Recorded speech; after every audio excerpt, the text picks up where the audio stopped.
Welcome to the video roundtable, Reinvent the University for the Whole Person. I'm Randy Bass. I'm the Vice Provost for Education from Georgetown University, and Georgetown is partnering with Reinventors, a startup in San Francisco, to bring you this 6-episode series. This is the third episode of the 6, and today's focus is on the next learning environments. We really were motivated to do this series focusing on reinventing the university for the whole person because we felt that we were at a very critical juncture in the conversation, global conversation, about higher education. The last few years have been a very noisy period with a lot of hype and a lot of attention, more attention to higher education than any time in recent memory. Largely triggered by the focus on massive online education, but bringing out a lot of other tensions.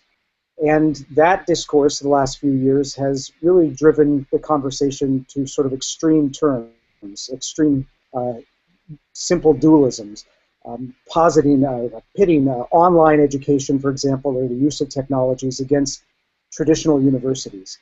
And a lot of the language of the mainstream press has really been around on the one hand, the capacity of online technologies to deliver education more cheaply, effectively, in greater levels of access, against traditional universities, which many people are questioning what's the value proposition of them, do they waste money, are they really worth it, are they really succeeding? So we really wanted to have this series in order to intervene into that debate, which was just merely pitting the digital versus the traditional university, to ask what is it that we're actually trying to design for, to get away from a conversation just about disruption, that is, how do we preserve a version of education despite what's happening around us, to a question about design, of what is it that we're actually trying to strive for. So that's what's really driving this question of reinventing the university for the whole person. Underlying the series is this fundamental tension that has come up in each of the first 3 episodes, not between the digital and the physical, but between an integrative version of education and a disintegrated. Whether or not we see that learning in any form, learning with technologies, without technologies, is really part of a larger vision of education that's about deep understanding, it's about a way of coming to be, it's about helping students become sort of authors of their own destiny. As we've moved through this series, we've really started to get a picture of what that whole person would look like, privileging what it would mean to teach people to really learn how to learn, recognizing that we're in an environment where knowledge is changing so fast, content is changing so fast, information is so readily available, that what's most important is that we teach people how to learn, how to adapt, how to change, how to pull resources and make them into new resources, and really how to be authors of their own agency, their own sense of effectiveness, their own ability to create and be part of communities. So it's this integrative vision that we're really trying to explore here and to ask, what is the future of that integrative vision? Not just that vision from the past, but what version of holistic education is only possible now, at this moment in history, to take the best of what we believe about learning, to take what we know about quality learning, but put it in the context of the emerging capacities of this moment. Let me just say a couple of other things about some themes that have already emerged in the series that we want to build on in this episode. So I think as we've developed this idea of an integrative vision, we've talked about how that's really underappreciated both externally and internally. That the public, the people who fund education, the technologists, various stakeholders don't necessarily appreciate what this integrative vision really looks like. But also that this integrative vision is underappreciated and kind of underdeveloped inside many of our institutions. Only a small percentage of students really have access to a particularly integrative liberal education. Many of our institutions underperform around the kinds of things that we value in this series. So as we go forward and think about the future, a couple of things that we've started to think about in this series are this. In the very first episode, Salim Ismail, our anchor from CEO from Singularity University, he made the comment that we were making a shift from thinking about education systems to learning systems. And that has become a really important framing for this series. What does that mean to think about education systems to learning systems? And in particular, I think that what we've started to talk about in this series is recognizing that there are things that universities or colleges do that are very distinctive. But if that distinctiveness used to exist in a context of a virtual monopoly on higher education and certification, what does it mean to recognize the distinctiveness of higher education, the distinctiveness of what a university can do for, what it can do, but recognize it in the context of a learning system that is now everywhere, a new ecology of learning that fills people's lives lifelong, life-wide? In essence, how can we reframe the distinctiveness of the university in this new ecology of learning? What does that look like? So that's really the context, I think, for asking the question of how we start to think about the next learning environments, both physical and virtual and blended. That's what we want to take up today. And to do that, we have a fantastic group of 6 guests who I'll introduce. This is who we have around the table. José Bowen, who will serve as our anchor, and I'll begin with him in a few minutes. And José has been at Southern Methodist University, and in about a month is going to begin as president of Goucher College. Susan Albertine, who's vice president at the Association of American Colleges and Universities, and her focus there is especially on diversity and equity. Gardner Campbell, vice provost for learning, innovation, and student success at Virginia Commonwealth University. Simon Buckingham-Shum, who's a professor of learning informatics at the Open University in the UK. Susan Worthman, who's the associate chair of the MBA in Design Strategy and one of the co-founders of the Leading by Design Fellows at the California College of the Arts. And Jim Groom, who's the director of the Division of Teaching and Learning Technologies at the University of Mary Washington. So we're really privileged to have the 6 of you with us, and I know we're going to have a terrific conversation.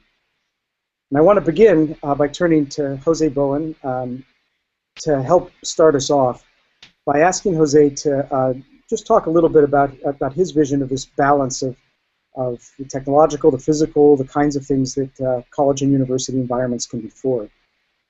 So let me ask you, José, in your book, Teaching Naked, which you came out a little over a year ago, and you've been on the Teaching Naked tour, major premise of that book was that you recognized, and there are scores of ways that you talk about the technology can enhance teaching and learning, but you also really are motivated by your concern that technology can, and it was starting to get in the way of the relationship between teachers and students. So I wonder if you could just start us off by talking a little bit about your vision of both the opportunity and the tension as you embodied it in the book. Thanks. So I'd say we have to start by giving technology its props, right? Technology is fundamentally altering the opportunities that people have for learning. I sometimes think that most of us on this panel grew up in a knowledge-scarce world where we recognized that campuses had greater opportunities for learning. You would arrive on campus and there would be books and smart people and laboratories. And now there are more opportunities to learn on your phone, on your computer every day, and that is a fundamental change in the world. So that if we teach students how to learn, then they really have multiple opportunities. They can go out, they can get free courses, though the MOOCs, edX, Coursera. There are lots of opportunities to learn more things. So what that does is it fundamentally changes the value of what we do on a campus. If we are professing, if we think of our jobs as being professors, that we have content knowledge, we are going to profess that to students, then that job is being devalued every day. That the internet is better at professing than we are. If what professing means is I have information you don't have, let me profess. So I think part of the challenge here is rethinking not just the learning environment, but the role of the college faculty member. Sometimes I think if we called ourselves cognitive coaches, we'd have a better sense of the balance of what we were trying to do in teaching people how to think, teaching people how to learn, how to integrate knowledge in the same way that a physical coach, right, someone who's a coach at the gym, right, his job isn't to build the exercise equipment or even to make sure you get on it, although that's part of the job of a fitness coach, is to say get on the bike, but it's also to say you look great.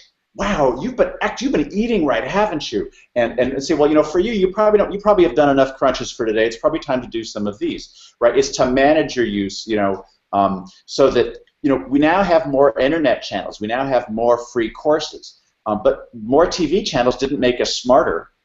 More exercise equipment in your house doesn't make you more fit.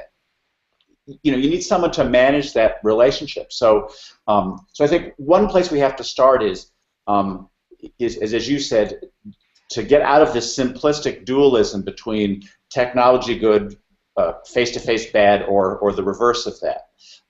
So the question that I ask in Teaching Naked is, what's the right place for technology and what's the right place for face-to-face? Technology is like chalk. Chalk is also a technology, right? And so increasing the amount of technology on campus, if it's just increasing more chalk, doesn't really help. The new question is, where should the technology go? When should it happen? What should we try to be accomplished there? Which means that professing has become less valuable, but design skills have become more valuable. And I mean by designing, of course, pedagogy, the research in cognition, understanding how people learn, understanding how to design an environment where people will learn has become more important. So I'd say that simultaneously in the future, the online courses are going to get better. MOOCs are Datsuns, right? This is the first generation, and we're still making Buicks at most college campuses. The problem is that the Datsuns are going to get better. They're going to become Nissan Infiniti, at some point. And so I do think that the online courses and the online learning environment is going to get better. The question is, what are the things that will be complementary to that? In the same way that for our graduates, we want to think not just about what, do we fill them with content, but do we give them complementary skills to those of the computer? Tyler Cowen's theory, average is over. I think he's right, that the jobs of the future will be those things that are complementary to computers, not redundant to computers. And so what does that learning environment look like on a physical campus? What are the things that we can do best as human beings, that we can do best on a physical campus, making allowances for the things that technology will be able to do better in the future? And technology will be more interactive. It's certainly going to know more than any professor or any college faculty can know. So it's not what you know that provides the value. It's how you can help other people learn. Great. That's excellent setup. Thank you. And given that my first car was a Datsun, and I'm also responsible for building the MOOCs that we put up in edX, I would say the money we're putting into both is very comparable. So it's a good analogy. Let me ask you a question then that I'll then throw out to the rest of the panel to hear everybody's response to this, but let me give you a first crack at it. You started to hint at it by asking a very broad question of what is it that we can most do, but see if I can push you a little bit on that. What would you think of then is the sort of the urgent crossroads question at the moment? What is it that feels like one of the most important things we should be doing over the next couple of years as we start to sort out as a sector that question of what can we optimally do with technology, what can we optimally do on campuses? How would you describe the crossroads that we're at right now, or the key tension or the key opportunity? And then I'll ask the whole panel to weigh in. Well, there are a lot of them, so I'll just pick one. I think the biggest one for higher education is the role of the faculty member. And at the moment, we have this kind of interesting and strange job where where a faculty member is in charge of the design, the delivery, and the support of every course. So if I have a course, it's my course. And the idea that, in fact, you might be a cognitive coach, that the professor and the coach might be separate, that there in fact are roles for both. And so I'm not sure it's we have to give up one for the other. I think there are still roles for lecture, and there are still roles for great professors. But for support, for example, most doctors don't want to be on call 7 days a week, 24 hours a day, so they join a practice. But you as the consumer, you want somebody on call all the time, and that's not unreasonable. So the chemistry department, you don't need every professor on call all the time, but on Sunday afternoon, somebody should be on call supporting that class. And so I think we're going to have to rethink the faculty role. As I said, design has become more important. That most of us were not trained in pedagogy, or most faculty. We were trained in a content area. But as lectures get better online, as online MOOCs get better, for a faculty member to add value, faculty members are going to have to become cognitive coaches. They're going to have to become able to understand those different aspects of the job. So how do we move faculty from, well, I have academic freedom, I'm in charge of everything in my course, to saying, well, you're really good at support, you're really good at helping students one-on-one. So for the learning, so I think that there's a physical challenge there, having more one-on-one space, fewer lecture halls. And we may even go to a place where, like a lot of other businesses, to truly personalized service. That's a major shift for faculty to think of them from going from what's the efficiency of the big room and the design of my delivering my lectures to, well, okay, we're offering an Econ 101 course here, but so are 1,000 people around the country, and so I am going to which piece of that am I going to do? How do I, at my institution and my role as a faculty member, contribute to the learning environment? And I think that's a major shift for faculty. Terrific. Who would like to weigh in on build off of that, or another place of crossroads, point of tension, opportunity? Susan, Albertine, would you like to start us off? Sure. I guess this is a suggestion and a challenge. How do we help faculty work through collaboration and endorse collaboration as a value? How do we help people move from thinking about my course to our curriculum, the work that we share for the student learning? I don't think we'll ever do a good job in using the technology if we don't figure out that first move, endorsing the value of collaboration for the sake of student learning. I think we have to be purposeful and intentional in doing that. It isn't just accidental. Okay.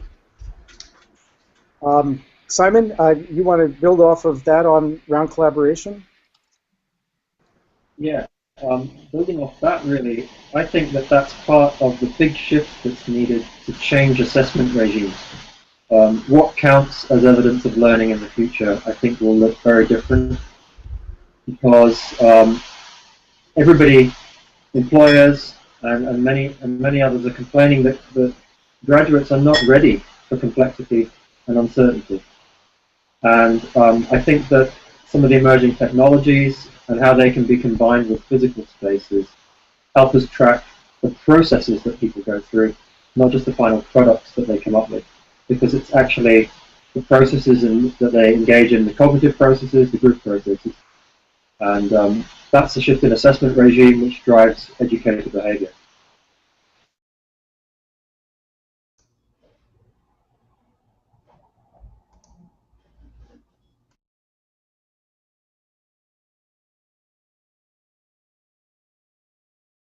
Oh. Susan Worthman, would you like to weigh in? Sure. Some really interesting questions here, and I think that what we've been seeing is that the resistance to collaboration crops up particularly when you've got issues of tenure and adjunct faculty. Adjunct faculty want to be more collaborative because they're looking for more teaching opportunities. Tenured faculty have a positioned to protect. And I think that as we look at, as Simon says, different ways of assessing students, we may want to think about different ways of assessing instructors. Are they being collaborative may be one of the things that about which we say, no, that's a trait that we both hire for and that we encourage, and you're going to be expected to perform to. Thank you. Gardner, you want to come in with a crossroads? Sure. I do agree that a lot of what we're looking at here has to do with cultural and attitudinal questions, not so much technological questions, although they're obviously related. I constantly come back to the question, do we really mean what we say when we say we value learning? Do we really mean what we say? Now, I was just at a senior leadership retreat at VCU, and I was trying to talk about a paradigm called connected learning. You should be able to see it up on the screen there. And connected learning is a paradigm that's coming out pretty recently. The digital media and learning effort at the MacArthur Foundation is working in this, and there's some talk about research methodology and so forth. But look at how this lines up with Carl Rogers writing Freedom to Learn in the 1960s and again in the 1980s. Connected learning is holistic. It's about narrating your learning as part of your life. It's not something that's contained within particular boundaries, though it can benefit from particular events. It's about chronotopes. This is a really interesting idea. It comes from a linguist named Albertine, and the idea is chronotopes is how people talk about time and space in their culture. We're having a hard time in higher education and in education generally thinking about the ways in which the internet and the World Wide Web have fundamentally changed our experience of time and space. It gets down to something that's that granular. It's about uniting the formal and the informal, and boy, professors will go nuts when you start talking about informal learning because it's not clear where we fit in, and it's not clear that we can proctor it, and it's not clear we can filter it, and it's not clear we can keep other people from seeing it. I think those are great things, but many of my colleagues disagree. And it's about weaving together many different kinds of texts. Now, look over here. It's a bit of an eye chart. I'm sorry, but Carl Rogers is talking about a quality of personal involvement, the whole person. He talks about self-initiated learning, so that the sense of discovery, of reaching out, of grasping and comprehending, it comes from within. Many times we hear a lot of talk about student engagement and self-directed learning, and yet I hear people all the time saying, if you don't require it, if you don't mandate it, if you don't incentivize it, one of my least favorite verbs in the language, no one will do it. And so what we end up with is very much a kind of carrot and carrot and carrot and stick and carrot and carrot and carrot and stick kind of rhythm, and we never get to the self-initiated learning. It has to be pervasive, Roger says. It has to make a difference in the behavior, the attitudes, maybe the personality of the learner. And my favorite is its essence is meaning. And meaning, I'm assuming, for the sake of argument, is not something that we can use as a learning outcome. Though if we can't, then I think we're in bad trouble. So I really do think that we've got to think very carefully and have some very honest conversations about what it is we really mean when we're talking about learning and what it is that we value when we're talking about this experience. And my caution is, if we start talking about these things, or if, and I love José's idea of the cognitive coach, we inevitably get to this idea of being of service to each other. John Udell says context is a service we provide for each other, and we all know what the service economy is like. I bet you that the rock stars out there on the YouTube videos are going to get a pretty significant pay differential from the cognitive coaches. And it's the cognitive coaches who are right down there doing the really important work of that customization and that kind of individual learning assistance. So I'll stop there. There's plenty more to say, but that's probably enough for now. Yeah, well, thank you. Very helpful.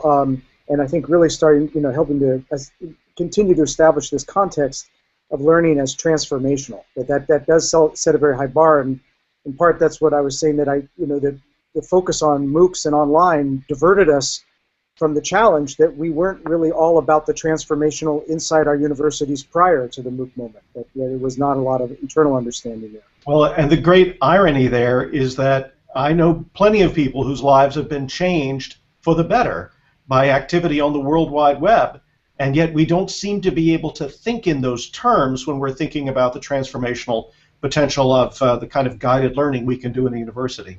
Yeah. Yes, and I want us all to come back to that point when we get to design principles in a few minutes. Jim, would you like to build on that? Yeah, I mean, one of the things I would add to that, or each should actually think about that in terms of a design challenge. So if you're moving towards that, this might be one way to kind of push that, is if we're talking about this idea of learning and a kind of new approach to thinking about where we sit as a design for faculty and for students. And you brought it up in one of the videos you talked about last week, or a couple of weeks before when you did this. It was the design challenge versus the university, say, versus these web systems, these learning systems. And one of the ones I think about is the web. And the big question for us at the University of Mary Washington is, how do we integrate the web into the very experience of how we teach and learn, right? So the predominant systems where we're learning through and we're teaching through are these management systems. And I think one of the ways to really start getting at one of the urgent questions around design and around education is to start putting faculty and students and staff alike in a position where they're really able to interrogate the web. They're able to inhabit the web beyond a kind of pro forma system. And so for me, if we're talking about these new experiences, and it is holistic, and it is about narrating, why has blogging and wikis and all that been a kind of like a marketing gig at best for universities? I mean, why hasn't that radically helped us reimagine our infrastructure? Because our infrastructure is still very much reflective of a kind of, you know, a model whereby we're basically giving students no power over their work. Faculty are kind of framed an experience where they kind of dictate the terms of the campus or the terms of the course or the terms of the experience. And we're not in a situation at all where, if we're talking about the future and the possibilities, that any of our infrastructure, any of our design online for that infrastructure, and that goes to MOOCs too, I don't see them as a revolution at all. It's just scaled the LMS. We haven't actually even begun to think critically about the design, and I think I come in that point because I'm a technologist. I've spent the last 10 years thinking about this very specific, and I don't think we have a design that at all starts to in those values that Gardner just kind of not eliminated actually, but delineated just then. Mm-hmm. Would people like to use this as a transition to thinking about design principles then, if we're, we've started to, I think, identify a consensus here that we're trying to create an environment that empowers students, that recognizes the uniqueness of faculty but sees them in a transformed role, and understands that the focus of the university is to somehow create a context of empowerment, cultivating these kind of full skill sets. What are some of the design principles? What are some of the things that should drive that, including things that are perhaps quite absent from the discussion at the moment? Susan, Albertine, you want to start us off there? Okay. Yes, I've been thinking about this, and maybe you're going to say this is the Wayne Gretzky approach to design, but thinking about where the students are going, focusing less on ourselves and our roles and our rewards, we have to do that, but figure out where the students are going and hear them. I really have been taking that seriously in my work with broad access institutions. And you can visit any community college or technical college and ask the students where they're going, what they want to do with their lives, and ask that question in front of faculty members, and everything begins to change. We have to hear them. I was working in Flint, Michigan, just to give an example, at the University of Michigan in Flint, and I happened to go downtown for an evening and discovered that there's a world of entrepreneurs trying to rebuild Flint, a post-industrial city. And so I went into a bar that was decorated with just unbelievably beautiful graffiti art. And it turns out that the bar has been a reclaimed building, and that all of the people involved, the men and women in building it, well, most of them haven't finished college. And we talked about that. They are not finding the kinds of integrative learning that they want in college classes. So I had this idea, listen to them. Where are they going for learning? It turns out they're using a barter system for teaching each other. They're going to a place called ourgoods.org, and they trade off lessons in what they need to learn about their businesses, about their writing, about the way they put their lives together as entrepreneurs. So what I think is that we need to do a better job of advocacy for student learning by having students, and especially new majority students, tell their stories in forums where faculty are hearing, and then start to think about what we can do to move forward. The students are not going to just come in and do optional things that we think are cool. Students don't do optional. They're going to make choices that are really deeply important to them, and we have to hear them. I will leave it at that. Fantastic. Gardner, did you want to build on that? Yeah, I'd say that I love that. And when I say things like that to my colleagues, they immediately, and I think usefully, push back. But you can't just expect that students will know everything that they need to know, or that they will know everything that they had better learn. And then it goes back to a kind of surveillance arms race where we strap them into a chair and read the syllabus to them and quiz them on the syllabus. For me, and I just want to underscore what Susan has said, unless we are hearing what they believe, where they're starting, what they want, what it is they want to do, and then use that as a springboard, as their guides, as their facilitators, to be able to think of that, and think of that in creative ways where we may be able to add some value, we're not going to get anywhere. Now, here's another slide I shared at the Senior Leadership Retreat. It's your misfortune to get me right after I've been trying to interact with all my colleagues for about an hour and a half, but here's Twitch Plays Pokemon, all right? Nobody I think one person in the room of 50 people had heard about this. But Twitch.tv is an online gaming platform. This particular phenomenon had about 80,000 plus followers in January and February, I believe it was. NPR covered it, so you know that even people of my age should have heard of it. But the idea is this: it may look to us like aimless activity. I assure you it was not. It turns out that all sorts of things emerged during the activity, including quite a lively debate about anarchy mode versus democracy mode, as everyone was trying to shape the influence the game at once.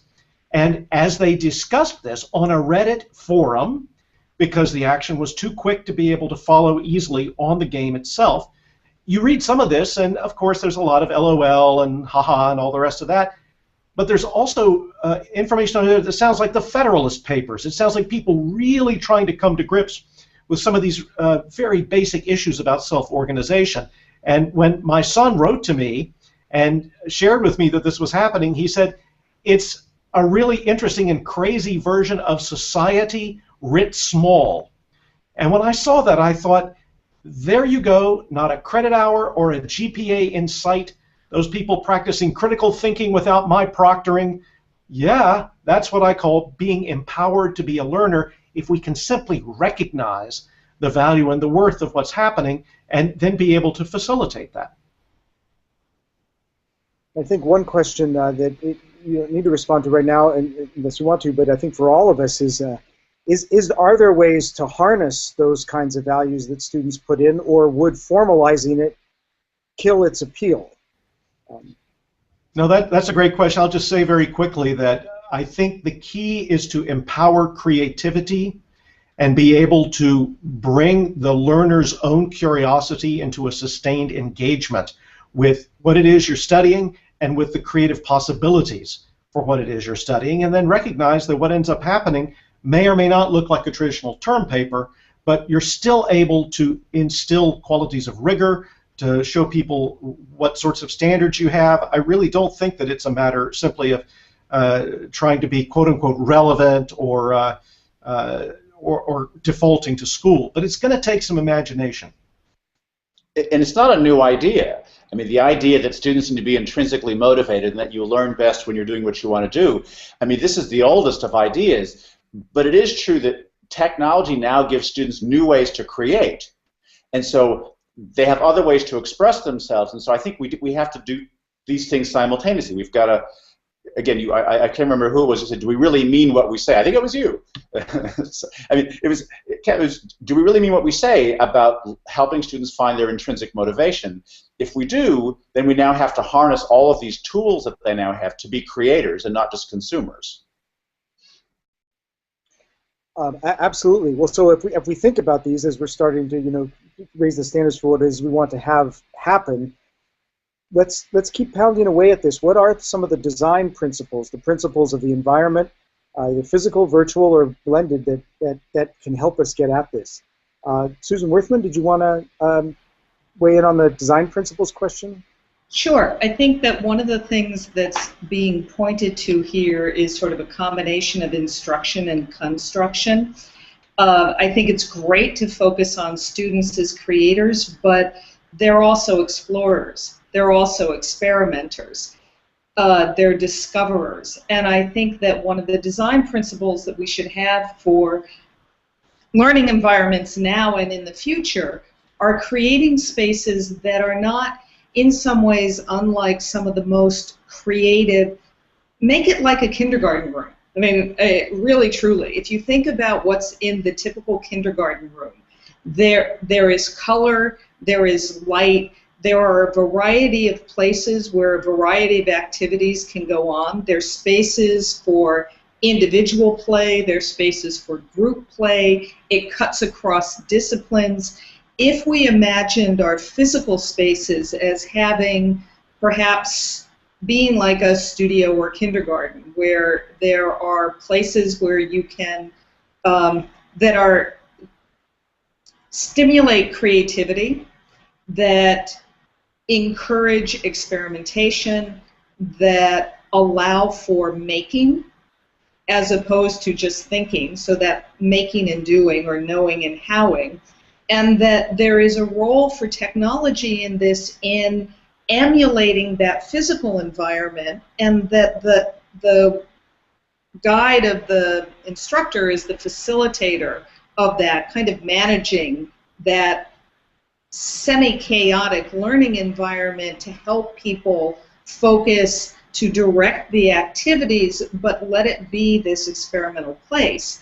And I think that the point of pointing to the experience of the people in Flint, Michigan, where they're not necessarily, they're creating their own classroom and they're learning from one another. So peer-to-peer learning would be one of the design principles. Collaborative learning would be one of the design principles. Spaces for both group learning and individual reflection, going deep and focus time would be part of those design aspects. So I think that if you thought of the physical layout of the university, you would start to rethink the use of the facilities to support that. And then what role is technology playing in that? Is that, can you bring it into those places? Do you always want to bring it into those places? And what is technology best suited for in terms of the imparting of specific information, and what is the physical environment best suited for in terms of stimulating collaboration and making, taking action, and experimentation? Great, yes, and I think one of the things that's emerging from this discussion and other episodes is that the balance of formal and informal learning may be just as important to reinventing the university for the whole person as talking about technology and non-technological, that it's really starting to wrap our collective heads around the balance of formal and informal. That itself is a paradigm shift. Sure. Yes, and I think that I completely agree, and I think that the degree to which one of the design principles would be embrace informal learning, that the extent to which a university can say, we not only embrace informal learning, we encourage it, whether it's through internships or mentoring or informal networks or peer-to-peer networks or pushing our students out to do projects, client-based projects out in the community, working with the community, and then being able to either give them credit for that or somehow assess that so that it is then baked into whatever they're pursuing in terms of the official conferring of, oh, you credentials, right? You've been there. Yeah. That's a huge shift at the level of the university, and I think that this is one of the things that most threatens faculty because they can't control that. Jim Groom, you created through DS 106, one of the biggest online formal, informal communities that people have seen. Jim, do you want to comment on this line of discussion? Well, it's interesting to me that DS 106 was actually a piece of a broader vision that I think came out of 2004, 2005, when the very thing you're talking about, Susan, each of us as instructional technologists were given a Bluehost account and a domain to start experimenting, a sandbox on the open web, and to start thinking about what was possible with open source technologies. And out of that iterated, and not by design, it was actually by a lot of anarchy. So Twitch plays Pokemon is a good example of that, tweaking.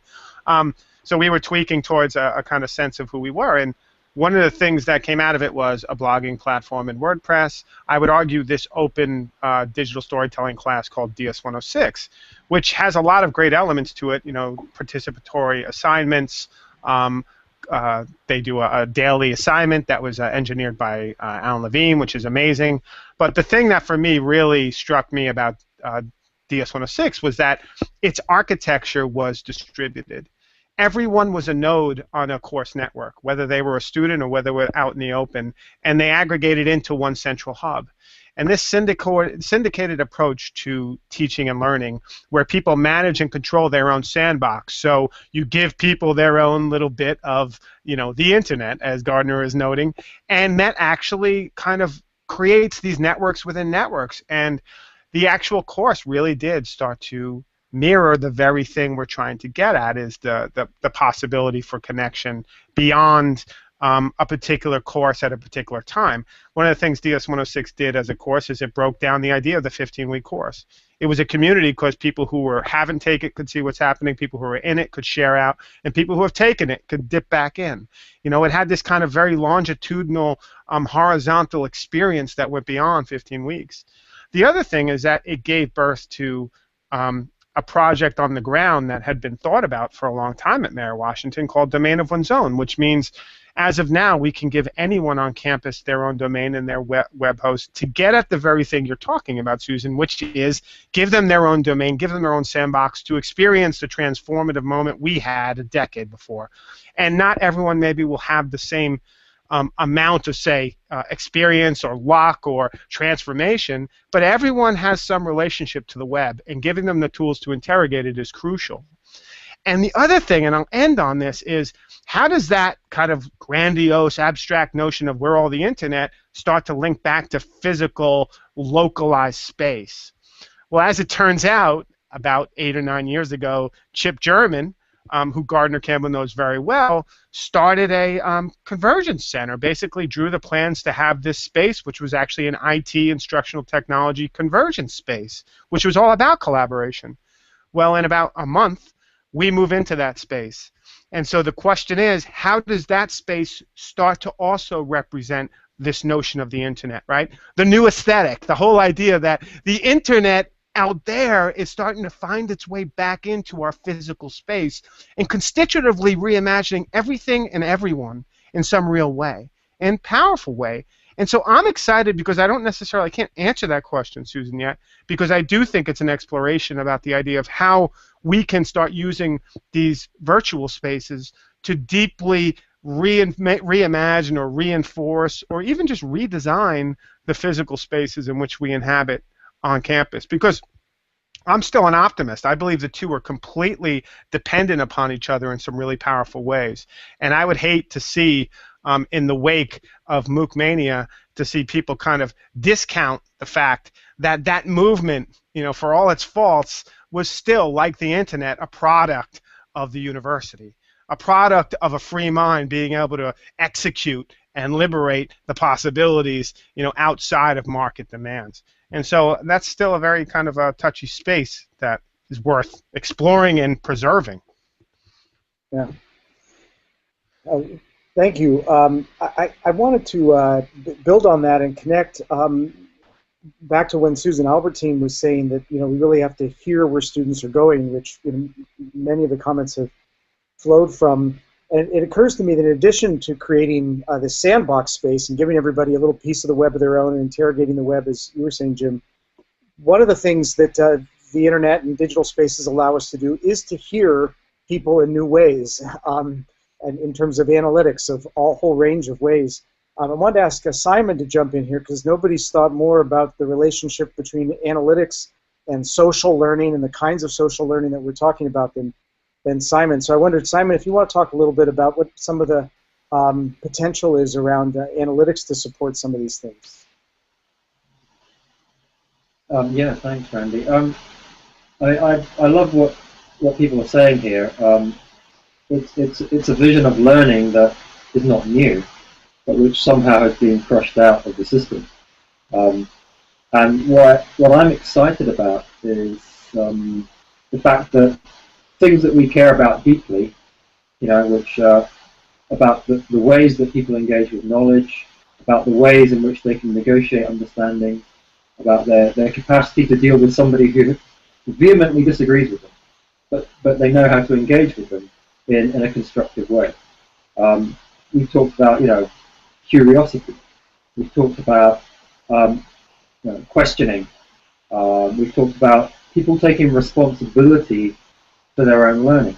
And for me, that's the sort of frontier space. How could we use the traces that people are leaving behind increasingly in the digital world, and of course that means the instrumented physical world as well, not just engaging with some LMS or a tutoring tool. As I interact with materials and with my peers, I'm leaving traces. And the goal is not just to master the curriculum knowledge and the skills. The goal is to feed back to me what I'm doing so that I can see how I and possibly my team are engaging and the processes we're going through. And so for me, part of shifting the assessment regime, I'm going to come back to that because I'm convinced that until we shift the assessment regime and we change and recalibrate what counts as good learning and therefore what counts as being a good educator, that not much may change.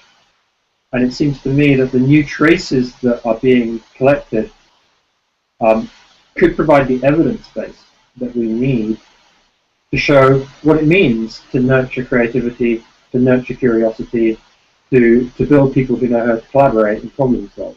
Because those processes were invisible until quite recently, unless you had somebody paying very, very close attention to your learning. And if we want to scale that up, and not just scale up a sort of transmission pedagogy, then I think we're going to need the machines to help.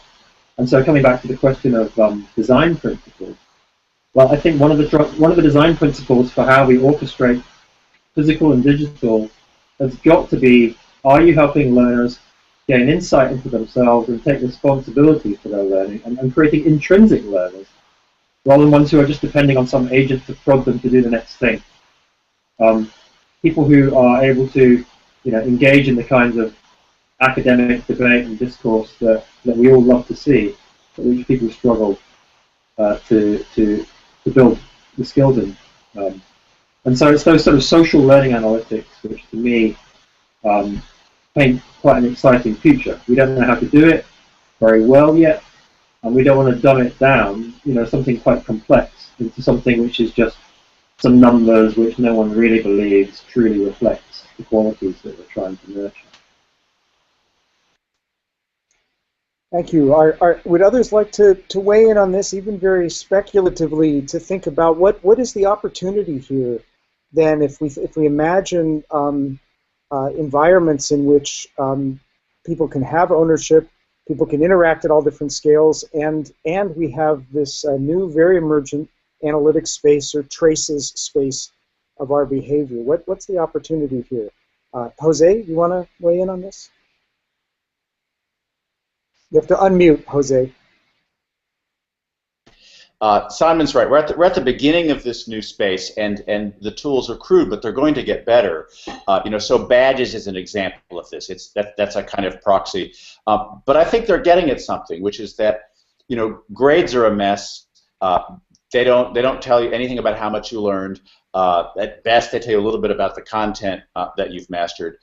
So I actually would advocate, as a design principle, that we get rid of grades because that'll force us to come up with some better measures and some better analytics. The problems that the internet may do it for us and may do it better because the other thing is, what's the unit of transfer, right? We talk about transfer students. If we want to talk about access and about equity, then we have to talk about what's portable about our educational, our learning system, not just our education system, as you said.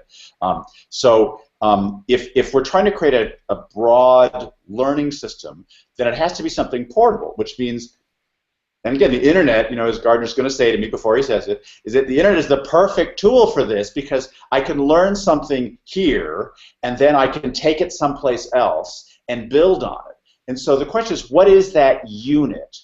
What are those units of learning? For colleges, I think the place where the internet falls down is an integration. The internet is this fundamentally kind of disaggregated pieces all over the place. It does have connecting tools in it, but I think as people and as institutions, we've got to focus more on those integrations and what those learning units are that people are moving around. And I don't know what that is, but I think that we are going to get better analytics to be able to do that. Let's stick with this a little bit. Susan, Albertine, did you want to weigh in on this? Yes, I'm actually in Georgia because I'm attending the Adult Learning Consortium, which is a summer institute sponsored by the University System of Georgia. And for the last couple of days, I've been wonderfully amazed by the innovation I am finding from people who've been out there doing adult and continuing education for years on campuses like yours, who are now at the center of innovation as the states are starting to think about how they find and invite back to college the large group of young adults, a very large and diverse group of young adults ages 25 to 34 who have some college but have never finished. And the adult and continuing education offices on a lot of campuses are now starting to use new technologies in ways to do assessment of learning that is really quite congenial in the world that we are discussing. So competency-based education, prior learning assessment, outreach and coaching to underserved communities. What I mean this as a practical suggestion. We have perhaps not been paying enough attention to adult and continuing education, and we may be able to open up doors to more diverse populations and make the work very attractive to faculty in traditional programs. One last example. There is an online core curriculum in Georgia called eCore. It is really pretty robust.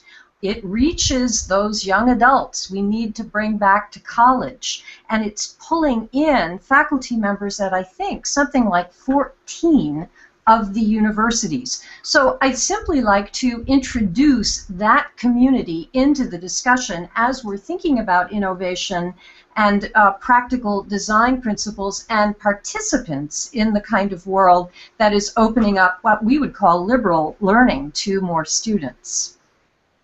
And maybe we can come back to this when we come to the last conversation I want to have is are there ways to think about scale in different ways than has been in, scale has been in the MOOC conversation, and it seems to me that thinking about making use of this much wider community to help advance learning is one way to think about how to make a certain kind of vision of education scalable. So let's come back to that.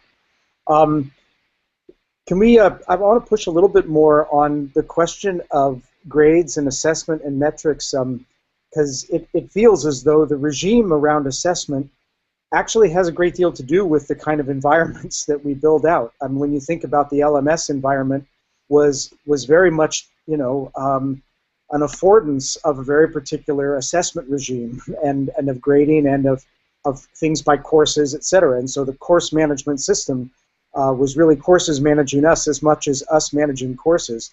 And so I wonder if there are other people who want to weigh in on this question of really how much do we need to radically or incrementally rethink the way we do assessment in order to have a different paradigm of how we think about environments.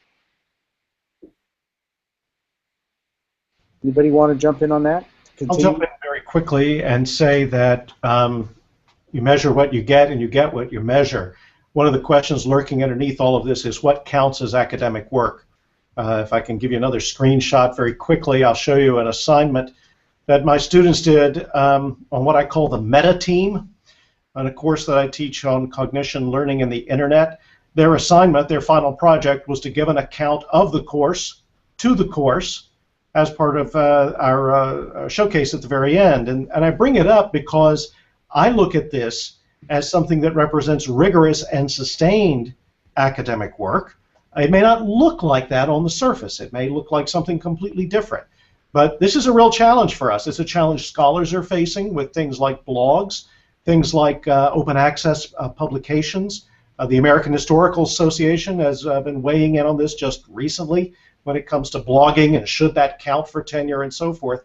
And when we think about assessment, we really do have to think very hard about what it is that we believe counts as evidence of sustained and worthy intellectual engagement. I think we have to broaden our definitions there. Thank you. Other thoughts? Jim? Yeah, one of the things, I mean, I feel like assessment, like I feel like police officers. I feel better when it's not around. Like, I'm of the mindset that assessment, when taken as a kind of very specific, this is what we need to do, the data kind of infiltration around everything we do in the university, that's a bigger question about surveillance and control and all these other issues that some are good, some are bad. I understand that. But I don't want to speak to the complexity of that. The assessment that I'm thinking of more specifically when I think of these environments is the assessment of what's happening across the university on a very local level. Can I see what people are thinking? Can I access the work they're doing? One of the things that we're working on that I think is really crucial right now is we have, 700 students and faculty accessing domains. They have domains, they're publishing to them. We have built a site, community.umwdomains.com, which allows the entire world to see a wide range of thinking and of thought and of reflection. To me, and this is something I take from Gardner Campbell and I use it all the time, this is kind of exploring and showing the life of the mind of Mary Washington. Someone can come in and assess what we're learning and what they're thinking and interact with it and be a part of it on a regular basis because of the learning environments we're building. Assessment in Blackboard or assessment in some other, fluorescent lighted LMS is basically that. It's happening. It's a closed relationship. It has nothing to do with community. It has nothing to do with a broader range of who the university is and what they think. And for me, the virtual environments, if we're really going to make good on the promises of the internet, need to reflect the various networks that exist within a university, not as the course as access, but as the community as access. And I think more and more we model on what we're talking about as the goal of the open web to create, informal learning or the way in which we go about doing all these things. Like, why are we not modeling that in our universities? I mean, we have the cheapest platform possible. It's called the World Wide Web. Everyone in our community has access to it, but we do everything we can to prevent the use of it. In fact, we throw firewall after firewall to kind of, provide this very thing called, targeted assessment, which I don't think has gotten us anywhere except depressed as a culture.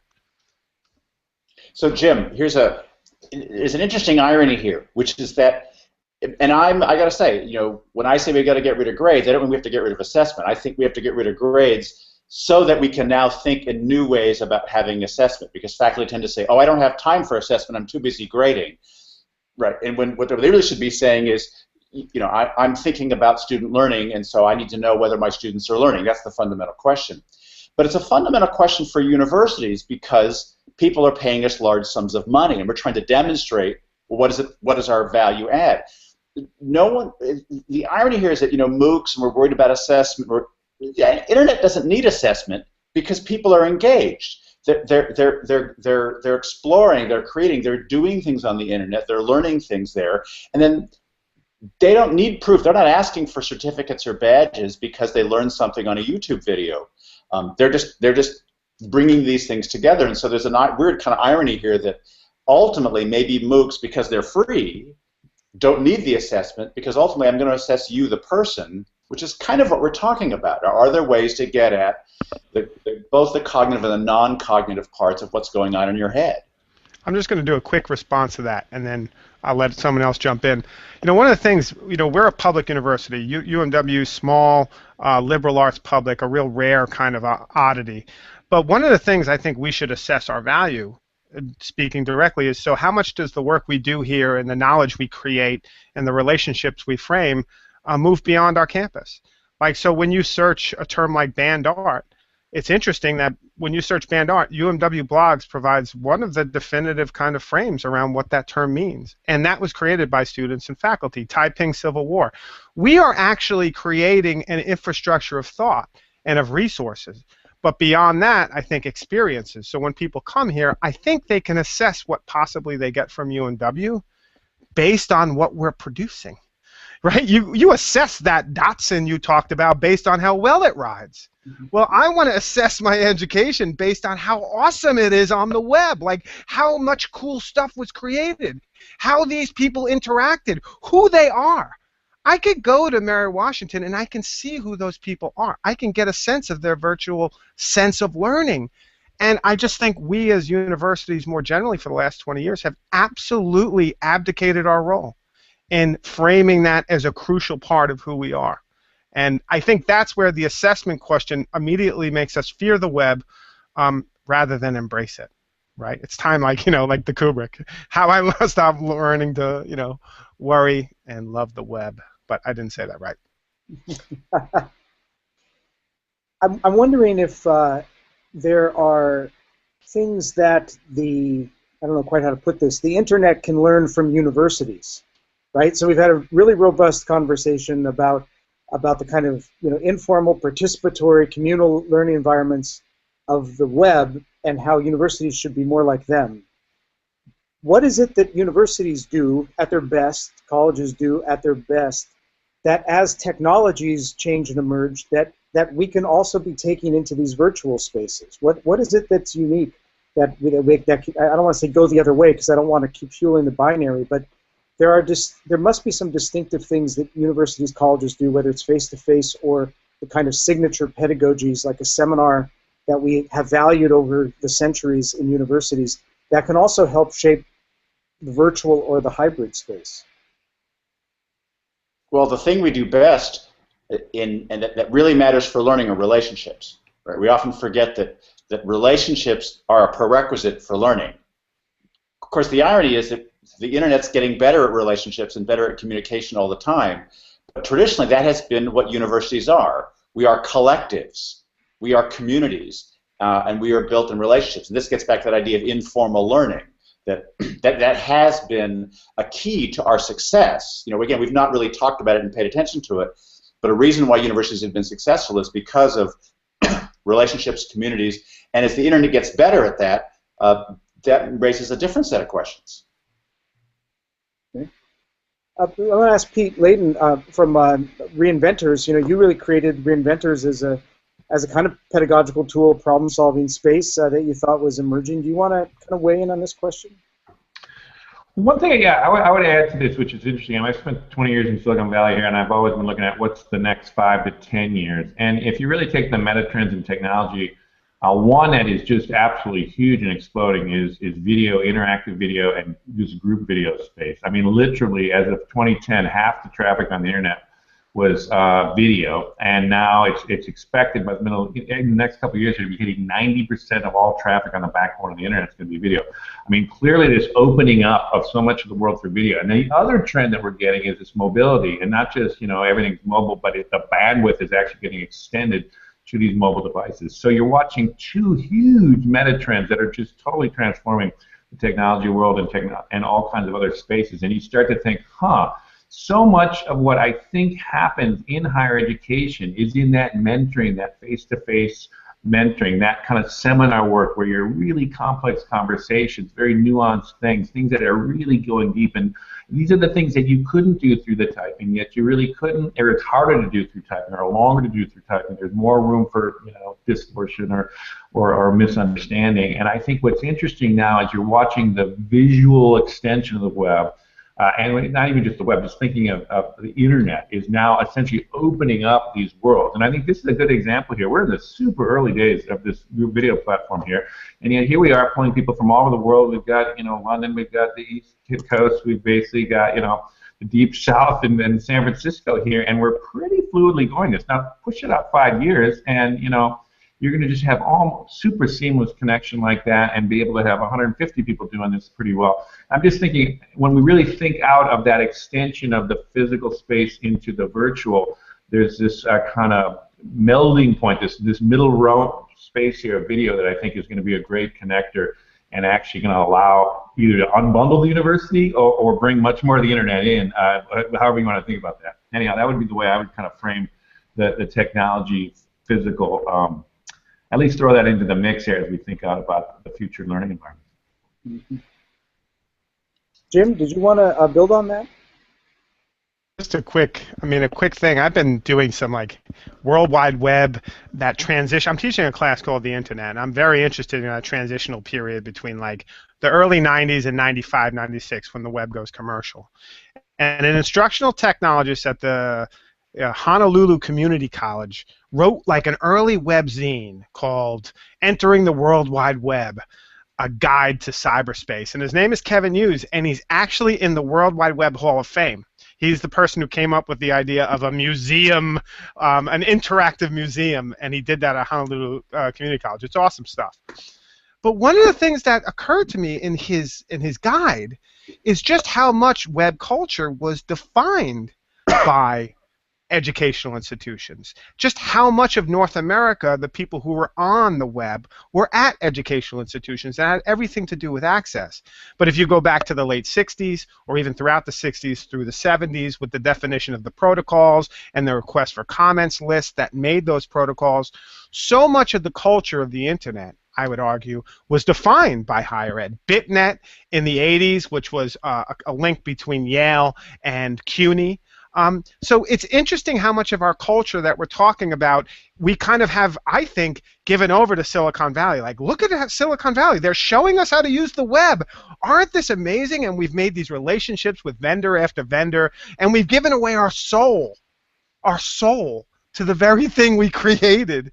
And it drives me crazy because higher ed, if it would get its, head in a kind of different place, it could actually realize some of the possibility that we have kind of framed this around open ideas. And I think one of the values that still is so crucial to what higher ed can kind of give is this notion of openness and freedom.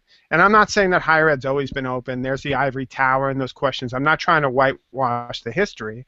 But I do think, though, if you look at the history, and this is a history Gardner Campbell was onto a decade before I finally started to pick it up, but this notion of what's happening with these thinkers in the 60s and 70s, computer scientists, engineers, I mean, some of them are like acoustic engineers of all things, figuring out this notion of sharing and collaboratively connecting through this network and how that would radically transform the the future. And in 1971, these folks were understanding this, and still in 2014, higher ed's like, should we use a closed management system? It just seems idiotic. It's absolutely idiotic.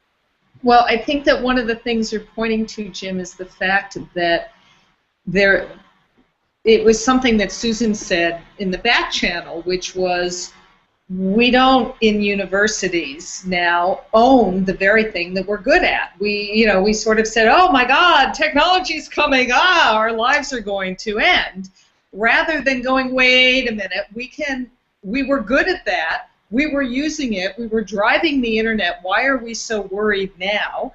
Let's embrace it, particularly because now more than ever, there is a role for the university in coming back to that openness and freedom that you talk about, but also more importantly, broadening people's exposure. Because we all know that students are going onto the web and they go down a rabbit hole. And given the fact that so much of what any of us see on the web has already been edited by algorithms and by the organizations that control the web, that being able to expose anybody, let alone students, to a broad range of perspectives, to historical perspective, let alone differing political perspectives or social perspectives, is really challenging. That's where faculty and universities and the pedagogy and the traditions of the so-called liberal arts can really still serve an enormous purpose, and to my mind must continue to serve that purpose, because it isn't being promulgated elsewhere in society.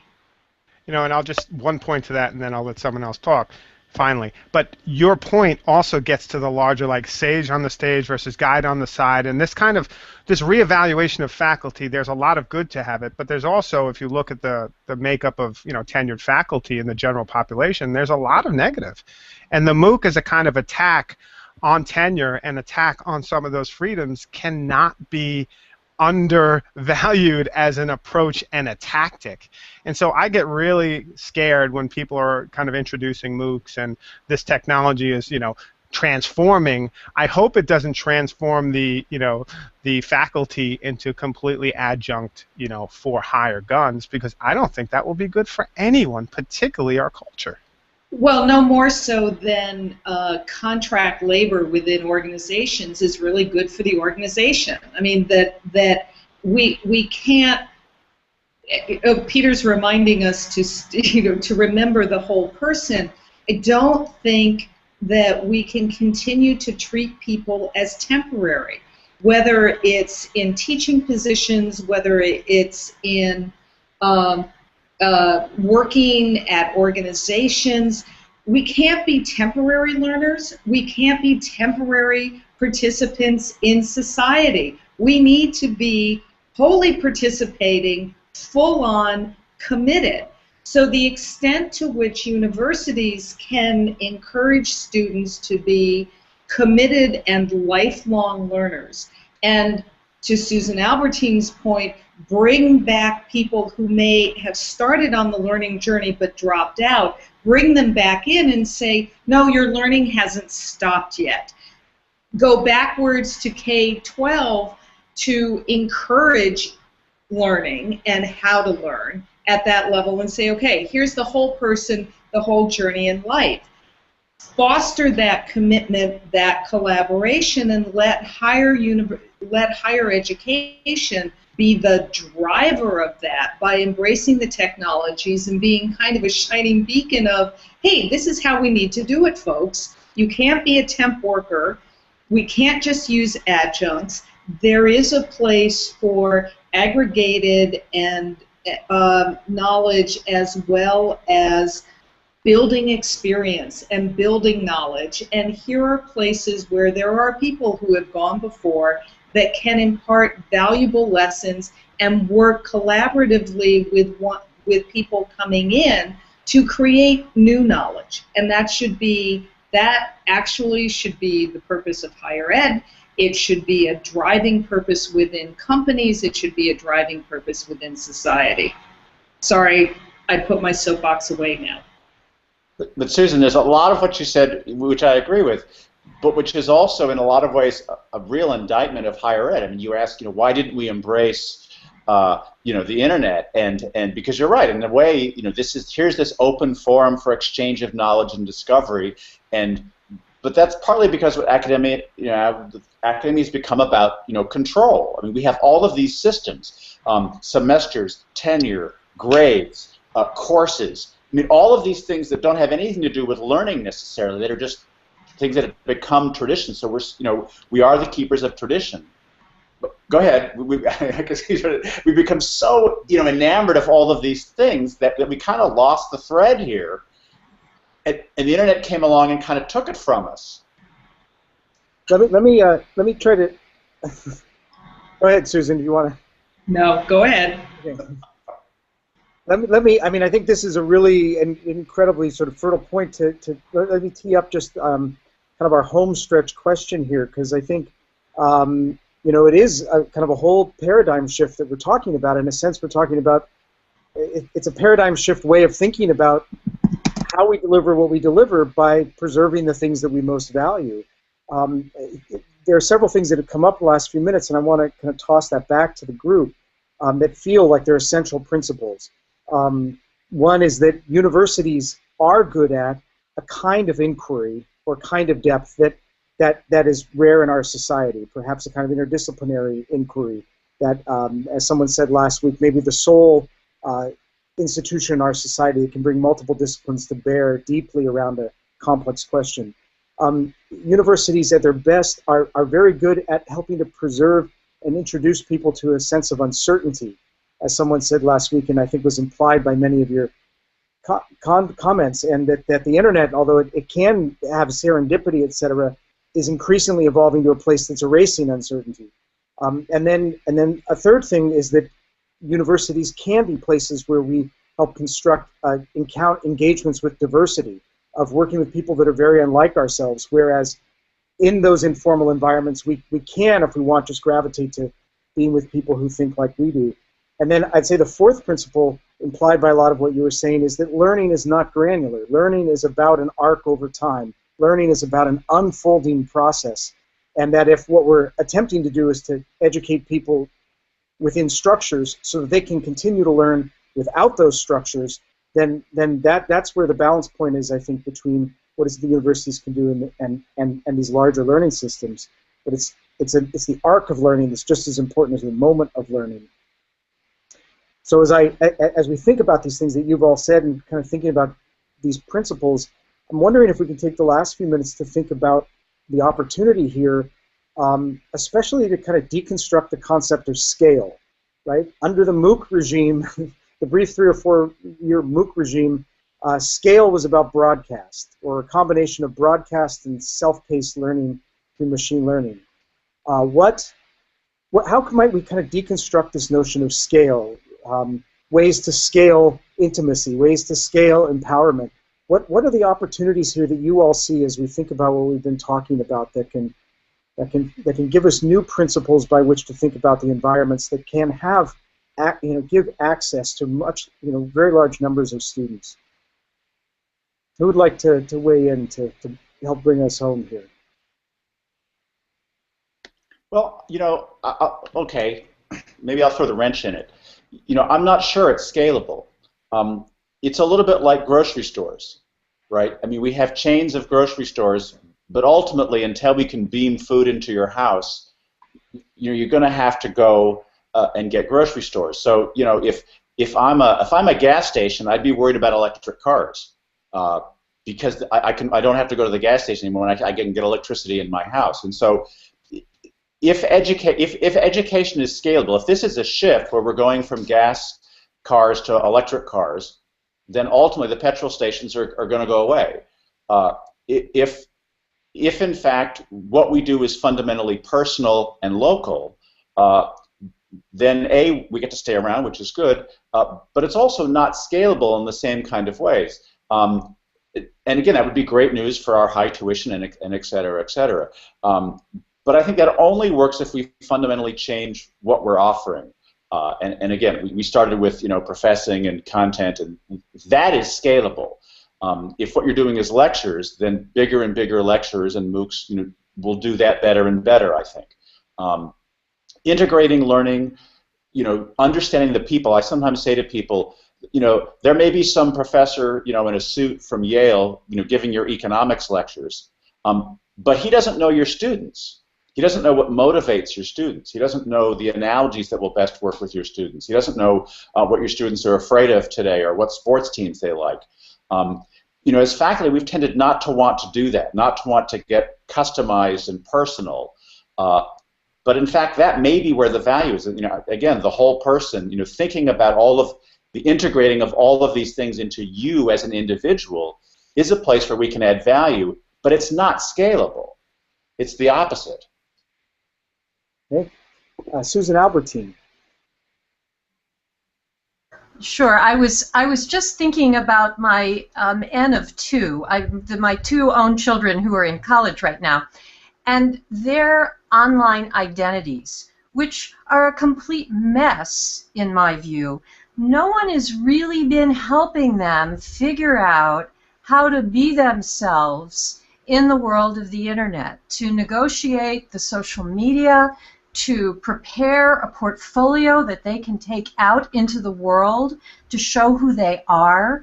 It seems to me that we are missing a big opportunity, and it's a scalable opportunity, if we don't help our students understand how to present themselves. And I think universities and colleges can say this matters, and this is something for educators across the institution to take on, or for a president, José, to say every one of you needs to have a professional e-portfolio. And you've got people in the counseling center or various places in student affairs who can help, but they have identities that are really being affected in profound ways. I don't think we're paying enough attention to them. I think we should, and I think there are more hands out there to help us than we might have realized.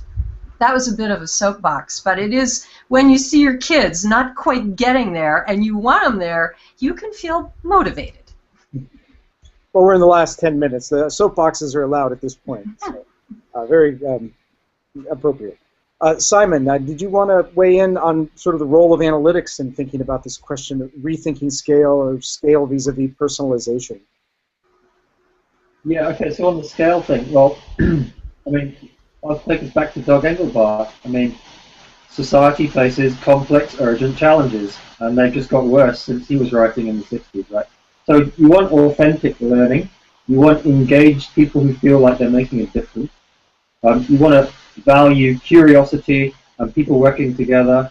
Well, we've got some, some massive challenges to solve as a planet, and all the way down to local community scale, right? So it seems to me that higher ed has got a critical role to play, because these are complex issues.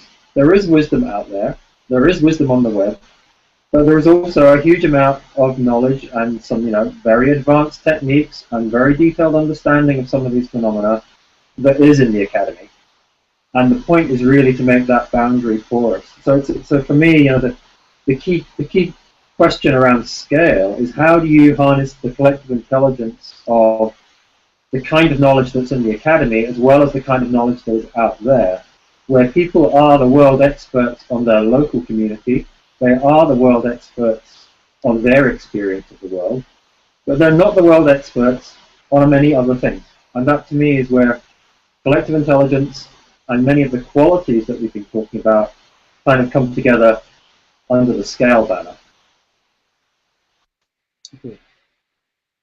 Other folks want to weigh in and closing thoughts on the opportunity around rethinking how we move forward and how environments can help us maintain a kind of very holistic vision for a wide range of people. One of the things, I mean, I'll just give you a very practical experience. I'm supposed to be at an Amazon Web Services meeting right now, but I'm not there because I love you all. But that was basically what they were going to talk to us about. Was I talked about the sandbox we had back in 2004 with a LAMP environment, a very simple web hosting. Well, Amazon Web Services is providing a service where we could get a virtual server. And just to give you an idea of what this means, I had some computer science faculty who said, I want to play with edX. I want to see what that MOOC environment is like. Well, within a matter of 5 minutes, our group could get an entire version of that up and give them accounts so they could experiment with that. And what happens when you start thinking about some of these virtualized spaces for doing that, as much as I'm not sure we want to get into bed with Amazon Web Services and start, what that means. I mean, that's a bigger question about where we sit as universities with corporate services. I mean, that's a big question that we're not even talking about. But saying that, the idea that we could actually experiment with our faculty and students on a per class basis for what they could use, for what suits their needs, and we could fire that up as technologists within a minute or two, really changes the nature of how we can customize the work we do as technologists with faculty and students alike to the nth degree. And I think this is going to be a space where we start thinking about questions like Susan Albertine brought up about how do people understand these environments and how do they start using them and owning them, and what does that mean for digital identity or for faculty having a kind of digital toolkit that they can bring up. I mean, a bigger question that I would think is, there's this user innovation toolkit that we all need access to. And there are tools out there that are giving it to us, and just how are we using them as universities? Are we to create an environment that starts to even resemble the power of the web more generally? Because the web scales. Whether universities do or not is a bigger question that we have to fight with. Yeah, great. Gardner, you want to give us a closing thought here, and then we'll turn to José. Sure. On the question of scale, we have to think of scales, plural. There are some things where we want to empower very intimate, very small scale kinds of encounters. There are times when we want to be able to reach as many people as possible all at once. There are times when reaching a whole lot of people over time, asynchronously, will be able to bridge that scaling gap. We have to be very creative in the way we think about these things. Going to the movies with my sweetie doesn't scale. I have only one. However, when I go to see the movies, I don't go to my private movie screening house. There's a pleasure in being there with other people. Then I can go out into the web and talk with thousands of people arguing passionately about the merits of the film. So I think that higher ed has been very bad at thinking about scales with a plural. And I'd also say that we haven't been very good at thinking about some of the paradoxical effects of the web. John Udell likes to talk about awakened grains of sand.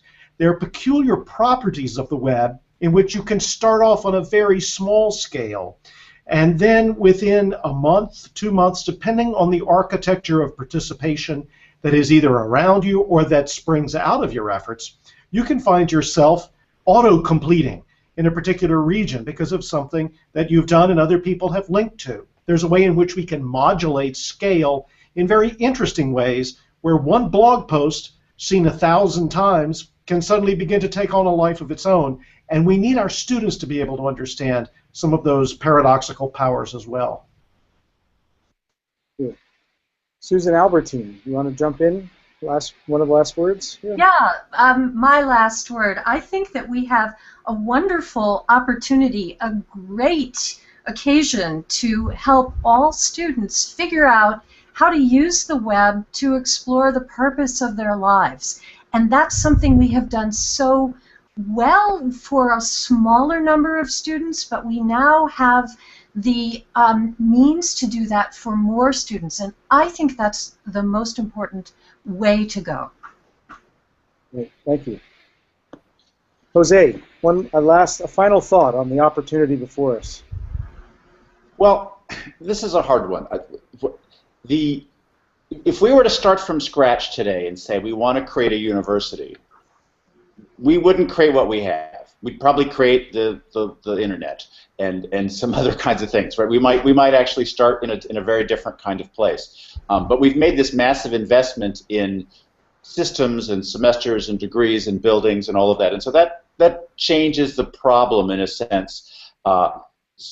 So I think the challenge for higher education is to decide how much of that traditional structure, which of those things were useful and are working, and which of them are just sort of habitual things that we do. The advice that we're giving to students today, that you need to find ways to be complementary to computers in the future, I think is true for universities. What are the ways in which we can be complementary to the internet? What are the things that we do better? What are the things that we don't have to do anymore at all because the internet is full of lectures? Or what are the things that we can do to collaborate, to tie ourselves ever more closely to new things at the internet? I think that's the big question. My guess is that it's not an either or, it's got to be both. That we both have to find ways where we can do something that's complementary to new technology, and simultaneously find ways to integrate new technology into everything that we do. Thank you. And as predicted, this fabulous group of minds has led us through 90 minutes of excellent conversation and very much expanded around, I think, as you put it at the end, Jose, moving away from either or toward both and you've all given us kind of an increasing lexicon to think about around what both and can look like, both incrementally and radically. So it's been a fantastic conversation. We're very grateful for you for participating, and thank you all for joining us. Very much enjoyed it. So thank you all. Thank you. Thank you. Thanks to everyone. It was good conversation. You can just all hang up if you want to. We're going to hang on here and